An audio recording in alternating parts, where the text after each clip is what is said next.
अगदी घरातली लहान मुलं सुद्धा आवडीने खातील अशी कारल्याची कडू न होणारी भाजी कशी करायची ती मी या ठिकाणी सांगत आहे तुम्हाला।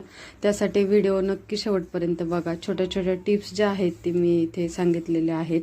सुरुवातीला इथे मी कारले घेतलेले आहेत, हवे त्या आकारामध्ये कारले तुम्हाला कट करून घ्यायचे आहेत आणि कारल्याच्या ज्या आतमधल्या बिया आहेत त्या व्यवस्थित आपल्याला साईडला काढून घ्यायच्या आहेत आणि गरम पाण्याने कारले एकदा स्वच्छ धुवून घ्यायचे आहेत आणि थोडंसं गरम पाणी टाकलं की नंतर मीठ टाकायचं आहे त्यामध्ये आणि कारले आपल्याला थोडे धुवून आणि त्यातलं पाणी जे आहे ते पूर्ण असं पिळून आपल्याला काढून घ्यायचं आहे। एका गाळणीवरती ठेवून द्या आणि त्यानंतर ते जे पाणी आहे ते आपल्याला टाकून द्यायचं आहे, पूर्णपणे पाणी त्यामधलं काढायचं आणि नंतर थोडेसे हळद आणि थोडंसं मीठ आहे, मीठ टाकून जे आपल्याला कारले असं मॅरिनेट टाईप ठेवून द्यायचे आहेत एक 5।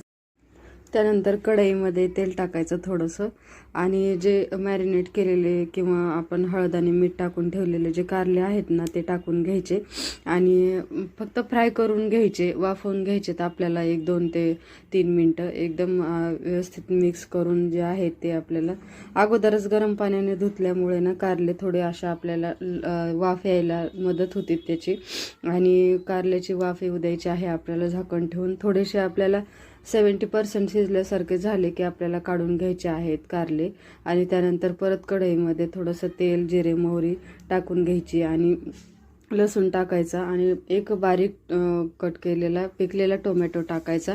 यामुळे काय होतं ना, जे मॉइश्चर कारल्याला म्हणजे सुकी भाजी बनवत आहोत आपण, थोडंसं मॉइश्चर राहिलं पाहिजे, त्यामुळं एकदम कोरडी नाही होणार भाजी जर टोमॅटो टाकला तर। त्यानंतर तुम्हाला जे हवे ते मसाले तुम्ही टाकू शकता।